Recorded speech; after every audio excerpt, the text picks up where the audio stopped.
আজমির শরীফের দরগা খুব মশহুর, সবাই জানেন। খাজা মঈনুদ্দিন চিশতি রহমাতুল্লাহ আলাইহির পবিত্র রওজা মুবারক। কিন্তু ওই রওজা মুবারকে যত সাধু বাবা বসে আছে এ সব বেটা রাবজি শিয়া। একটাও হযরতে আমির মুআবিয়াকে সাহাবী মানে না, তো তারাও নিজেকে পীর বলে দাবি করে। কিন্তু আপনাকে বলতে চাই, বর্তমান জামানাতে যদি দেখতে যান, রাবজি নিজেকে পীর বলে দাবি করে। এমন এমন মার্কেটে পীর বেরিয়েছে, মহিলাকে মুরিদ করে, মহিলাকে দিয়ে পা টিপায়, মহিলার সাথে হাতে হাত মিলিয়ে মোসাফা করে, এমন পীর বেরিয়েছে। 5 ওয়াক্তের নামাজ পড়ে না, এমন পীর বেরিয়েছে। মুখে বড় বড় গুটকা পান ভরে বসে আছেন, পাও বের করে দিয়েছেন, চুম্মা চাট বেটা যা টাকা দিয়ে যা। এমন এমন ডুপ্লিকেট পীর বেরিয়েছে। আর এইদিকে 72 জাহান্নামী ফিরকা, যাদের বাপ দাদা নিজের ঈমান প্রমাণ করতে পারেনি, তারা এই সমস্ত ভণ্ডদেরকে আমাদের খাতার মধ্যে ভরতে চায়। এই জন্য পৃথিবীর মুসলমান বদ আকীদাকে চিনার জন্য যেমন ভাবে মাসলাকে আলা হযরতের পরিজন আছে, তেমনি ভণ্ড পীরকে চিনার জন্য মাসলাকে আলা হযরতের পরিজন আছে। খোদার কসম খেয়ে বলি, আজ থেকে 150 বছর পূর্বে আলা হযরত এই ভণ্ড পীরদের যেমন ভাবে মুখোশ উন্মোচন করেছেন, পৃথিবীর কোন ইমাম করে। আল্লাহু আকবার।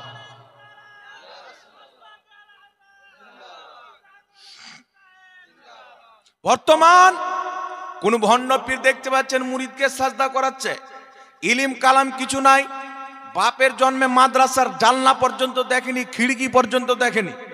এইরকম লোক নিজেকে পীর মনে করছেন। কিছু লোক মনে করছেন দেখতে সুন্দর হয়ে গেলি পীর হয়ে গেল, কিছু লোক মনে করছেন বিল্ডিং বড় থাকলে পীর হয়ে গেল।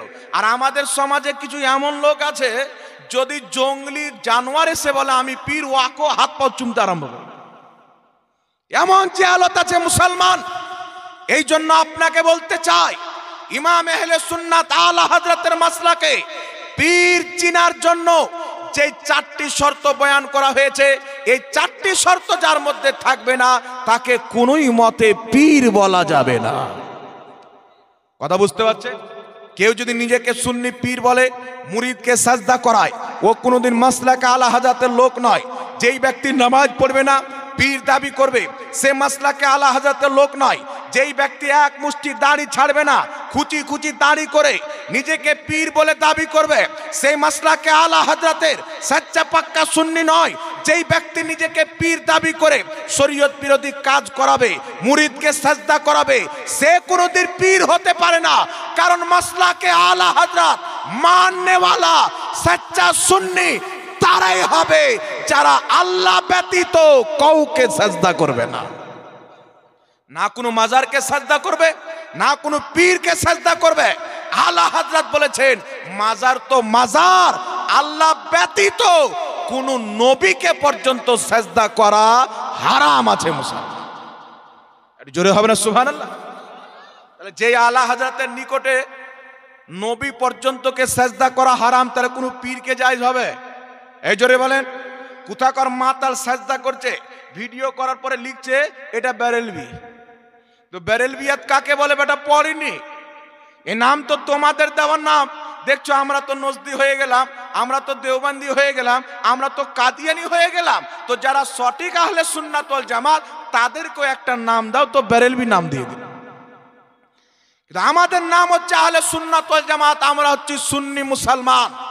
ইমাম আহলে সুন্নাতকে মানার কারণে যদি আমাদেরকে বেরেলভি বলো, আমরা খাজা গরিব নামাজকে মানি, আমাদেরকে আজমিরি বলো, কোনো সমস্যা নাই। গৌসে বাগদাদিকে মানি, আমাদেরকে বাগদাদি বলো, কোনো সমস্যা নাই। কারবালার ইমামে হুসাইনকে মানি, আমরা হুসাইনি মুসলমান বলো, কোনো সমস্যা নাই। কথা বুঝতে পারছেন কি পারেন না বাবা? আপনাকে বলার উদ্দেশ্য হচ্ছে, মাসলাকে আলা হযরত যারা মানে তারাই হচ্ছে অরিজিনাল সুন্নি।